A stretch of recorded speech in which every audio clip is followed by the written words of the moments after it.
I'm getting into the testing phase of Project Cross versus Gravel. I've gotten some good rides on the RLT9 RDO. I'm getting used to the bike. And now today I'm going to go out and do some time trials on both bikes. So I'm going to start off on the cyclocross bike. I'm going to do a loop that's about 45 minutes long. During that loop there are a couple really good gravel segments. They're straight and I'm going to time myself. The first one is about 5 or 6 minutes long, and then I've got about a 10-15 minute break, and then I jump on another one that's going to be, I'm going to guess, around 7 or 8 minutes long. So after I finish that loop on the cross bike, I'm going to jump on the RLT9, do the exact same thing. I will be wearing my heart rate monitor on those sections just to get an idea of where the heart rate is. It should be about the same for both sections on both bikes. I want to accomplish two things with today's test. First of all, of course, the speed. How fast is each bike in hammering a flat gravel section? The other thing that I want to talk about and discover is just the ride characteristics in that type of riding situation. How is the cross bike comfort compared to the gravel bike if I'm just motoring along in time trial pace? I also want to see how stable the cross bike is compared to the gravel bike, again, in that type of riding situation. I'll go over a few metrics before I head out on the route. First of all, bike weight. I didn't share the bike weight when I showed the bikes in my last video. The cross bike weighs 18.5 pounds with pedals, and the gravel bike weighs 21.2 pounds with pedals, and that is with a pump on the bikes, but without the seat pouch. Also for tire pressure today, in the cross bike, I'm running 24 in the front, 26 in the back, 1 psi lower on the gravel bike since it has a higher volume tire, about 23 in the front and about 25 in the back. And that's a good PSI that I've found works for the gravel roads around here. Again, these sections are really flat. There's not hardly any hills on these routes. I'm pretty light, about 145 pounds. So again, that's the pressure that I found works for me. All right, time to head out on the cross bike and get this first lap done.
Alright, so I just got back from my rides on the bikes, and I'll talk about the first section first. So the first section on the cross bike, I did a 5:34, and I had an average heart rate of 166 with a max of 173.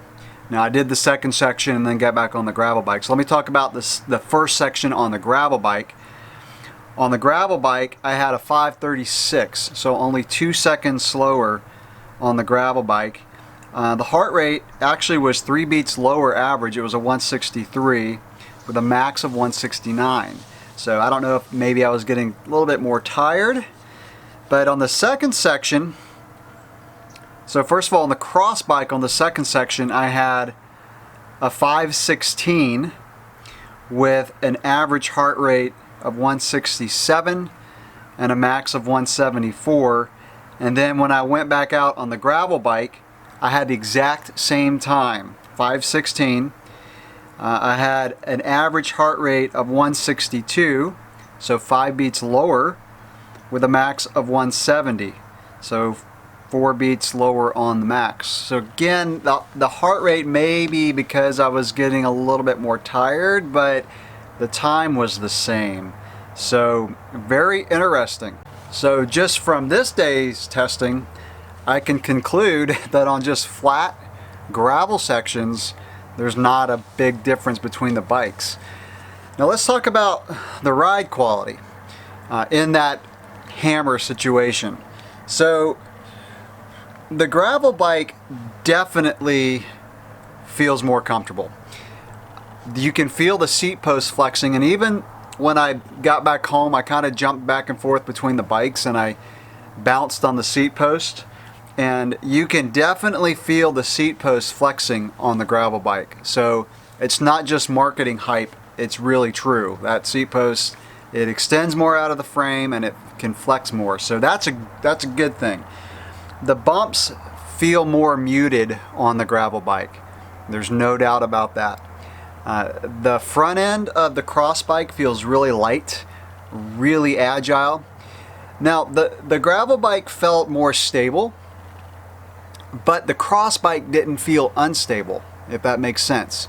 Now that's for the speeds that I was riding. So I think I maxed out at maybe 26 miles an hour, so not really high speeds. Now I have a feeling that when you're going faster, like on a descent, that's where the gravel bike is really going to have an advantage as far as stability. I think you can descend with more confidence.